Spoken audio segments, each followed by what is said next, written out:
하나님의 말씀은 사도행전 8장 1절에서 8절까지의 말씀입니다. 사도행전 8장 1절로 8절까지 다 같이 한 목소리로 읽겠습니다. 사울은 그가 죽임당함을 마땅히 여기더라. 그날에 예루살렘에 있는 교회에 큰 박해가 있어 사도 외에는 다 유대와 사마리아 모든 땅으로 흩어지니라. 그 경건한 사람들이 스데반을 장사하고 위하여 크게 울더라. 사울이 교회를 잔멸할새 각 집에 들어가 남녀를 끌어다가 옥에 넘기니라. 그 흩어진 사람들이 두루 나뉘며 복음의 말씀을 전할새 빌립이 사마리아 성에 내려가 그리스도를 백성에게 전파하니 무리가 빌립의 말도 듣고 행하는 표적도 보고 한 마음으로 그가 하는 말을 따르더라.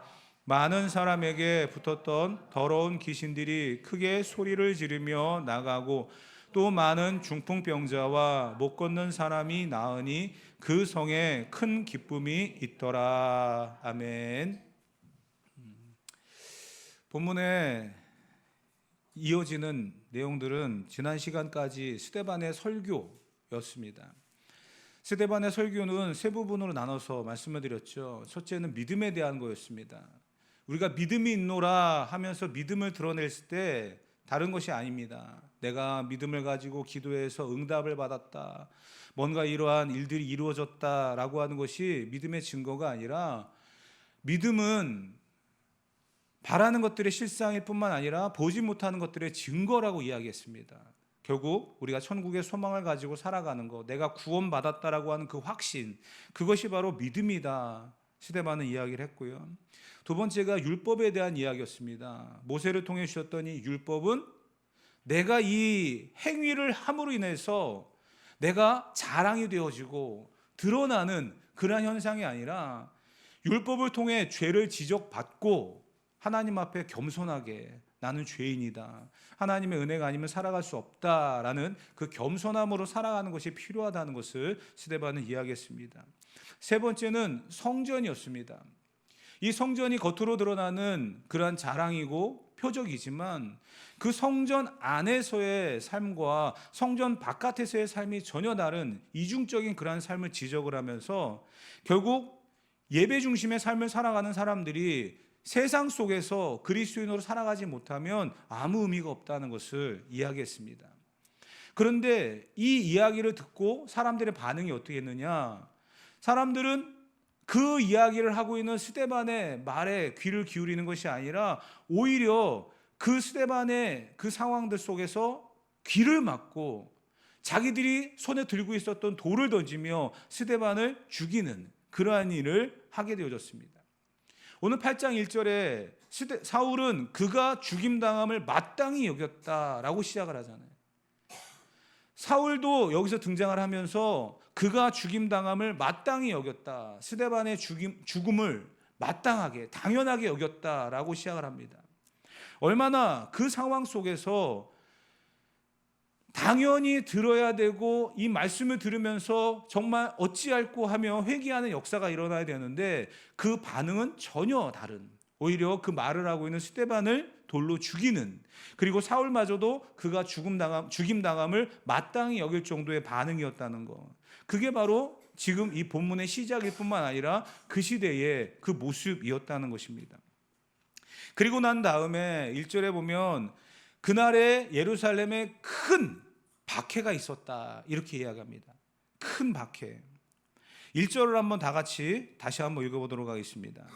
사울은 그가 죽임당함을 마땅히 여기더라. 그날에 예루살렘에 있는 교회에 큰 박해가 있어 사도 외에는 다 유대와 사마리아 모든 땅으로 흩어지니라. 아멘. 이 상황 속에서 사울은 스데반의 죽임당함을 마땅히 여겼고, 그날에 스데반이 죽고 그 순교의 피가 흐르고 있는 그 날에 예루살렘 교회에 큰 박해가 있었다, 이렇게 이야기하고 있습니다. 큰 박해, 여기서 그냥 보통의 박해가 아니라 크다라고 하는 것이 강조되어 있습니다. 이 크다라고 하는 것이 영어에 보게 되어지면 메가라고 되어 있거든요. 우리가 뭐 엄청나다, 정말 그 규모를 알 수 없다라고 했을 때 뭐 메가톤급 뭐 이런 표현을 쓰잖아요. 거기에 등장하고 있는 단어가 바로 이 크다라고 하는 단어예요. 지금은 메가톤급이라고 이야기해도 사람들은 별로 이렇게 흥분을 하거나 놀라지 않습니다. 왜냐하면 메가보다 위에 기가가 있고요, 기가 위에 테라가 있어요. 여러분들 지금 가지고 다니는 이 손톱만한 USB에 1테라급을 담을 수가 있어요. 물론 그 이상도 담을 수 있지만 여러분들이 평생 찍은 사진, 여러분들이 평생 작성한 문서를 그 안에 다 집어넣어도요, 넉넉합니다. 손톱만한 그 USB에. 그 정도의 기술력을 갖고 있는 시기이기 때문에 메가라고 하는 단어가 썩 그렇게 와닿지는 않지만, 당시에 교회에 임한 박해가 너무나 커서 이 크다라고 하는 표현을 했을 때에는요, 상상을 초월하는 그러한 박해가 왔었다라는 것을 여러분들이 좀 생각을 하셨으면 좋겠어요. 그날의 예루살렘 교회에 큰 박해가 왔다. 그러면서 나타났던 또 하나의 모습이 뭐였냐면 모든 땅으로 흩어졌다라는 거예요. 흩어졌다. 박해를 받았더니 이들이 흩어졌다라는 거예요. 물론 박해가 임했기 때문에 도망갔다라고 표현하는 것이 더 맞을지도 모릅니다. 그런데 왜 성경은 흩어졌다라고 이야기했을까요? 그 의미가 있다는 거예요. 큰 박해가 임하였기 때문에 잡히면 순교당합니다. 죽는다는 이야기죠. 그 결과를 뻔히 아는데 그곳에 버티고 있을 사람이 과연 몇 명이나 되겠습니까? 그러니까 도망가는 게 맞겠죠. 근데 성경은 흩어졌다라고 이야기합니다. 왜 흩어졌다라고 기록을 하고 있냐면, 이 흩어졌다라고 하는 동사가 어떤 의미냐면 농부가 씨를 뿌린다라는 그런 의미거든요. 농부가 씨를 뿌렸다, 이것을 흩어졌다라고 하는 그런 단어로 해석을 하는데, 이것은 내가 뿌려지고 싶은 데에 뿌려졌다라는 의미가 아니잖아요. 농부에 의해서 뿌려지는 거잖아요. 이 말씀은 내가 죽음의 위기, 순교의 그 상황 속에서 도망갔다라고 기록을 해도 마땅한 당연한 그런 본문인데, 성경은 흩어졌다라고 기록을 함으로 인해서 이 박해로 인하여 하나님이 일하셨다라는 것을 말하고 싶은 거예요. 이해가 되십니까?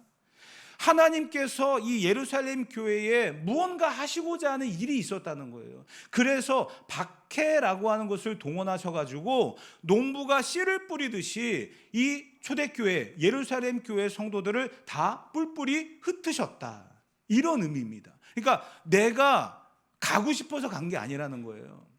하나님에 의해서 이들은 보내졌다라는 그런 의미입니다. 흩으셨다라고 하는 의미가 바로 거기에 있다는 거예요. 왜 그렇게 하셨을까? 그 이유는 본문에 정확하게 등장을 합니다. 4절 말씀 다 같이 한번 읽어보도록 하겠습니다. 4절입니다. 읽어봅시다. 그 흩어진 사람들이 두루 다니며 복음의 말씀을 전할세. 아멘. 그 흩으신 이유가 무엇이냐면 그들로 하여금 복음을 전하라라는 그런 뜻입니다. 하나님께서 이스라엘 백성들, 특히 예수님의 죽으심과 부활과 하늘로 올라가신 그 모습을 보았던 초대교회 성도들에게 너희가 성령이 임할 것이다. 그러면 너희는 그 성령의 임함을 통해서 이렇게 하기를 원한다라고 하는 지상 명령, 마지막 명령을 하셨거든요. 사도행전 1장 8절 다 같이 한번 읽어보도록 합시다. 오직 성령이 너희에게 임하시면 너희가 권능을 받고 예루살렘과 온 유대와 사마리아와 땅 끝까지 이르러 내 증인이 되리라. 아멘. 성령이 임하시면 내 증인이 되리라. 그런데 그냥 증인이 아니에요. 본문에 정확하게 얘기했잖아요. 예루살렘과 온 유대와 사마리아와 땅 끝까지. 지역을 점점 넓혀가면서 너희가 내 증인이 될 것이다. 성령이 너희에게 임하시면. 근데 여러분 아시죠? 사도행전을 계속해서 보고 내려오는 가운데 이 모든 역사들의 중심에는 성령이 계셨습니다.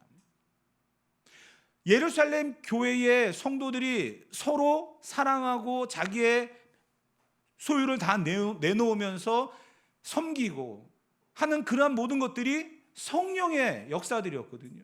지금 스데반이 유대 종교 지도자들 향해서 믿음이란 이런 겁니다. 율법에 주신 의미가 이겁니다. 하나님의 성전을 통해서 우리가 깨달아야 될 것들이 바로 이런 것들입니다 라고 말하는 것도요, 성령께서 그를 사용하셨기 때문이거든요. 그런데 성령이 임하시면 이라고 하는 그 이후에 어떤 게 등장했어요? 땅끝까지 이르러 내 증인이 되어야 되는, 복음을 증거해야 되는 사명이 있는데도 불구하고 이 예루살렘 교회가 이 사실을 잊어버렸다라는 거예요.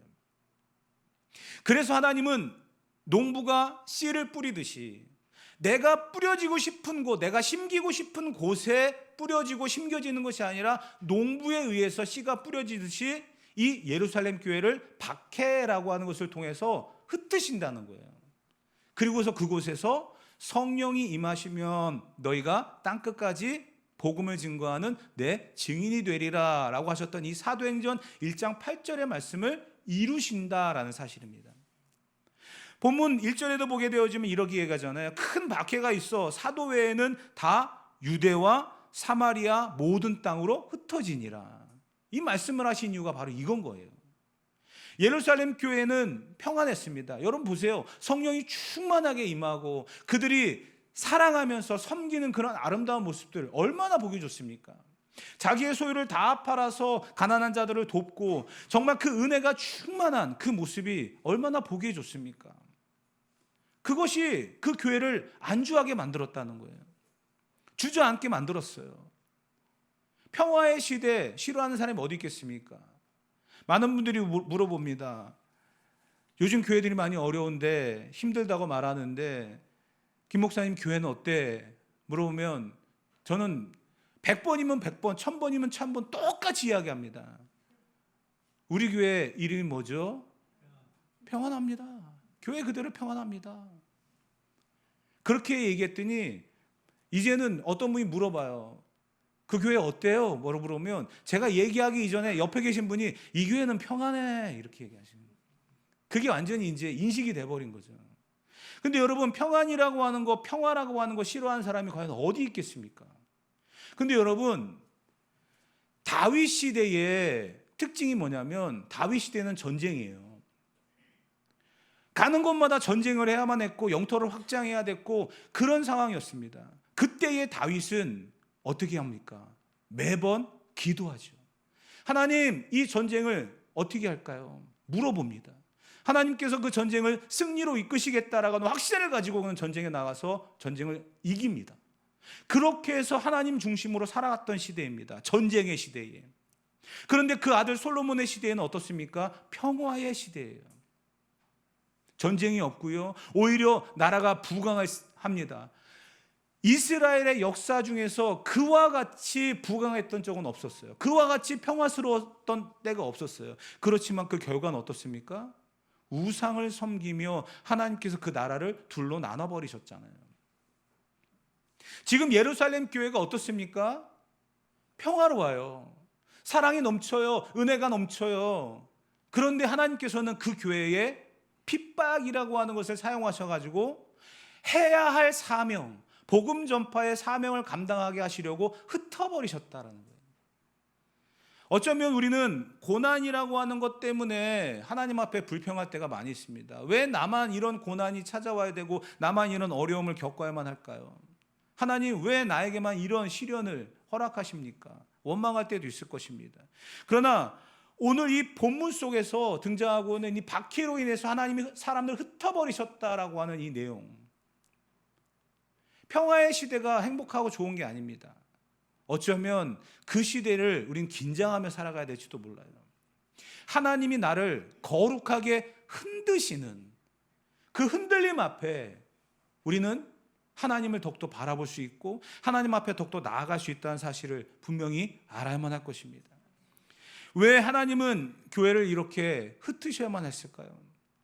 여러분, 교회는 흩어지는 공동체예요. 어쩌면 모이는 것이 맞다라고 이야기하지만 그것이 전부인 것처럼 살아가면 안 됩니다. 하나님은 모이게 하셔서 말씀을 듣고 기도하고 은혜 받고 성령이 충만하게 하시고 세상을 향해 나아가는 흩으시는 그런 것으로 교회를 세우셨습니다. 그 사실을 우리가 잃어버리면 안 된다라는 거예요. 하나님은 그렇게 역사하셨고 그렇게 일을 하게 하셨습니다. 그런데 예루살렘 교회에 안정되어지고 평안했던 그 시기에 하나님이 박해를 사용하셔서 그들을 흩으셨거든요. 흩으시면 그들은 그곳에서 왜 하나님이 나에게 이런 고난을 허락하셔서 숨어 지내게 만들고 도망 다니게 만들고 하셨을까라고 원망하지 않았습니다. 그 결과가 사도행전 11장에 보게 되어지면 드러나게 됩니다. 사도행전 11장 19절로 21절 다 같이 한번 읽어보도록 합시다. 그때에 스데반의 일로 일어난 환난으로 말미암아 흩어진 자들이 베니게와 구브로와 안디옥까지 이르러 유대인에게 말씀을 전하는데 그 중에 구브로와 구레네 몇 사람이 안디옥에 이르러 헬라인에게도 말하여 주 예수를 전파하니 주의 손이 그들과 함께 하심에 수많은 사람들이 믿고 주께 돌아오더라. 아멘.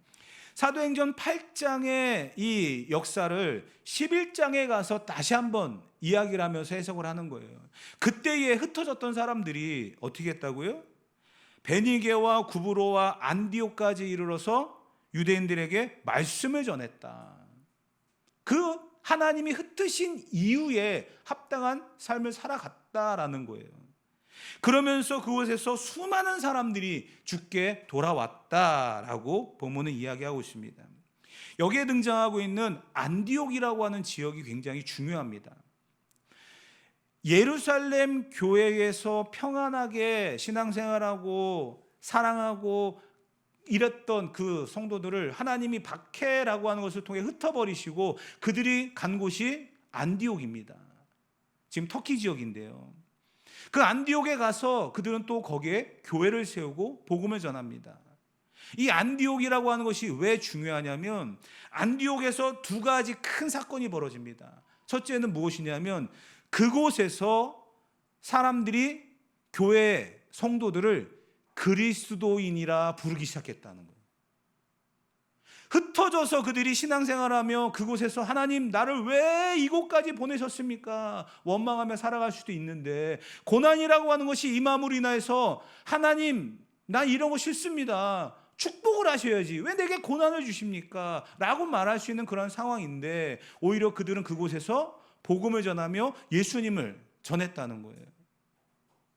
성령이 너에게 임하시면 너희가 땅끝까지 내 증인이 되라 라고 한 그 말씀을 생각하며 그들이 머물러 있는 그 안디옥이라고 한 지역에서 복음을 전하며 많은 사람들이 예수님을 믿게 되었고 그 상황들을 보는 주변의 사람들이 안디옥 교회 성도들을 향하여서 그리스도인이다 라는 그런 인정을 하게 됐다는 거예요. 그리스도인이다라고 하는 그런 뜻은 다른 게 아니에요. 작은 예수다라는 거예요. 예수님처럼 살아갔고 예수님을 보여주었다는 거예요. 그게 안디옥 교회입니다. 흩어져서 세운 교회, 피난 가서 세운 교회, 그 교회에서 그런 역사가 일어났다는 거예요. 또 한 가지 사건이 뭐냐면 사도 바울을 선교사로 파송했던 교회가 바로 안디옥 교회입니다. 여러분 신약 성경에 13권을 기록한 저자예요. 신약 성경에 어쩌면 사도들보다도 더 많은 일을 감당했던 사람이 바울입니다. 그 바울을 선교사로 파송하고 후원하는 데 적극적으로 나섰던 교회가 바로 안디옥 교회라는 거예요. 여러분 이 안디옥 교회의 시작이 어디라고요? 예루살렘 교회의 스데반의 순교와 그 이후에 받은 큰 핍박으로 인해서 하나님이 흩어버리신 그 사람들이 정착하며 세운 교회예요. 그 안디옥 교회에서 사도 바울을 선교사로 파송했고 그는 열심히 생명을 다하여 복음을 전하는 사람으로 세워졌다는 것. 고난의 의미를 우리가 알지 아니하면 하나님의 뜻을 깨달아 알 수 없습니다.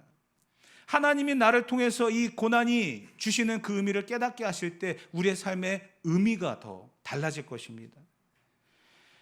하나님의 주권적인 간섭이 이 고난을 통해 내게 임했다는 사실을 우리는 분명히 알아야 합니다. 마귀의 장난이 아니에요. 마귀의 공격이 아니에요. 내가 받는 핍박이, 내가 받는 이 박해가 어쩌면 하나님의 뜻을 이루는 축복의 통로임을 우리는 분명히 볼 수 있어야만 합니다.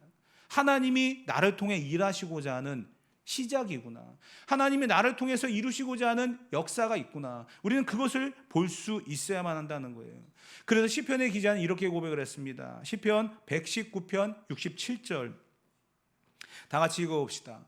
내가 고난 당하기 전에는 그릇 행하였더니 이제는 주의 말씀을 지키나이다. 아멘. 고난 당하기 전에는 그릇된 행동을 했다는 거예요. 잘못된 행동을 했다는 거예요. 그런데 이제는 주의 말씀을 지키나이다. 저와 여러분들의 신앙의 고백이 되어지기를 축복합니다. 시편 119편 71절 다 같이 한번 읽어보도록 합시다. 고난당한 것이 내게 유익이라 이로 인하여 내가 주의 율례를 배우게 되었나이다. 아멘. 고난을 통해서 그가 배운 것이 있고 그것을 통해 하나님의 사람으로 더 든든히 세워져 간다라고 하는 이 고백, 저와 여러분들의 고백이 되어야 될 줄 믿습니다. 고난당할 때에 분명히 하나님의 뜻이 있다는 사실을, 나를 더 성결하게 하고 더 거룩하게 하며 더 순수하게 만들어서 하나님의 일을 감당하게 하시는 하나님의 간섭이요 손길이라는 것을 우리는 분명히 보아야 할 것입니다. 그래서 고난의 순간, 핍박의 순간, 환난의 순간 다가왔을 때 포기하지 마시고 주저앉지 마십시오. 그때 하나님이 나를 통해 일하시는 그 손길을 바라보면서 하나님이 나를 통해 무슨 일을 하실 것인가에 대한 기대감을 가지고 일어서시기 바랍니다. 그때 하나님께서는 우리를 사용하셔서 전에 생각하지 못했던 그 역사들을 분명히 이루어 가실 것입니다. 찬송가에 보면 이런 찬송이 있죠. 이 풍랑 인하여 더 빨리 갑니다. 바람이 불지 아니하면 배는 움직이지 못합니다. 바람이 불어야 배가 움직이는 거예요. 풍랑이라고 하는 것, 여러분들의 인생에 겪고 있는 지금의 순간일 수도 있고 앞으로 임할 수도 있는 상황일 것입니다. 그러나 그 순간에 하나님이 일하신다는 것, 하나님의 뜻이 이루어진다는 것을 기대하며 살아갈 수 있는 저와 여러분이 되어지기를 축복합니다. 이 복음을 증거하며 흩어진 사람들이 복음을 증거하며 교회를 세우면서 이러한 일이 일어났을 때 어떠한 결과, 어떠한 반응들이 있었는가, 우리는 그것을 이야기를 나누며 마무리를 하려고 합니다. 4절 말씀을 다시 한번 읽어볼까요? 다 같이 읽어봅시다. 그 흩어진 사람들이 두루다니며 복음의 말씀을 전할세. 흩어진 사람들이 원망하고 불평하고 주저앉아서 포기하고 하는 것이 아니라 그들은 복음을 전했습니다. 그 결과가 무엇이냐? 5절, 6절, 7절, 8절 오늘 본문의 메시지예요. 다 같이 읽어봅시다. 빌립이 사마리아 성에 내려가 그리스도를 백성에게 전파하니 무리가 빌립의 말도 듣고 행하는 표적도 보고 한 마음으로 그가 하는 말을 따르더라. 많은 사람에게 붙었던 더러운 귀신들이 크게 소리를 지르며 나가고 또 많은 중풍병자와 못 걷는 사람이 나으니 그 성에 큰 기쁨이 있더라. 아멘. 여러분, 본문에 6절과 7절에 보게 되어지면 표적도 일어나고 귀신도 떠나가고 중풍병자와 못 걷는 사람이 낫는 그런 역사들도 일어났습니다. 이건 성령의 증거들이거든요.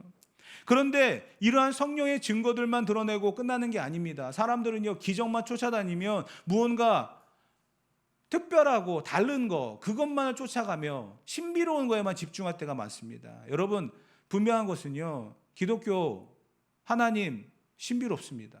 그러나 신비주의가 되어서는 안 됩니다. 그 신비로움만 따라다니다 보면요, 이단에 빠질 경우가 굉장히 많습니다.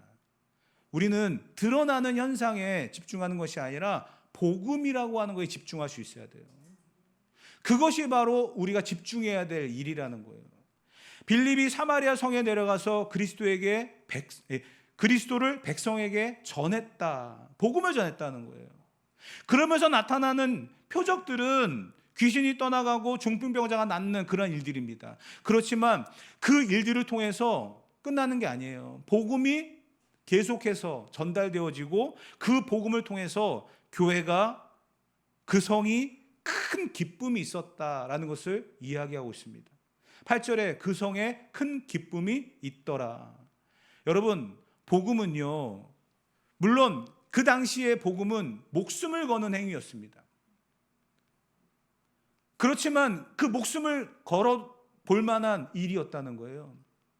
그러면서 그들에게 목숨을 거는 순교라고 하는 그러한 복음을 전하는 자리에 드러나는 그 결과가 그들을 두려움에 빠뜨리는 것이 아니라 오히려 복음을 전하면서 한 영혼이 구원받고 귀신이 떠나가고 병든 자가 고침을 받으면서 또 복음이 증거되어지는 이 모습들을 통해서 그 성에 큰 기쁨이 있었다라는 거예요. 여러분, 복음이 드러나는 곳에는 이러한 기쁨이 있는 줄 믿습니다.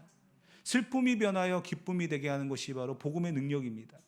저와 여러분들의 삶의 현장에 박해로 인해서 보내지는 그러한 현장이 있다고 한다면, 그렇게 만나는 일들이 있다고 한다면 그곳에 하나님이 주시는 기쁨의 역사가 있을 것을 기대하며 살아가는 저와 여러분이 되시기를 주님의 이름으로 축복합니다. 성도 여러분, 흩어짐을 두려워하지 마십시오. 고난을 두려워하지 마십시오. 반드시 거기에는 하나님의 뜻이 있고 하나님의 역사가 있는 줄 믿습니다. 건강의 문제를 만나셨습니까? 아니면 관계의 문제를 만나셨습니까? 아니면 여러 마음에 생각한 대로 되지 않는 그런 일들 때문에 부딪혀 계십니까? 반드시 그 안에 하나님의 뜻이 있고 하나님의 역사가 기다리고 있습니다. 그러면 그 결과는 반드시 기쁨이 될 줄 믿습니다. 저와 여러분들에게 주시는 이러한 모든 상황들 속에서 진정한 하늘의 기쁨을 누릴 수 있는 주인공들이 되시기를 축복하고요. 그 흩어짐 속에서 하나님의 계획이 시작되어지고 이루어져감을 기대할 수 있는 우리 모두가 되어지기를 주님의 이름으로 축복합니다.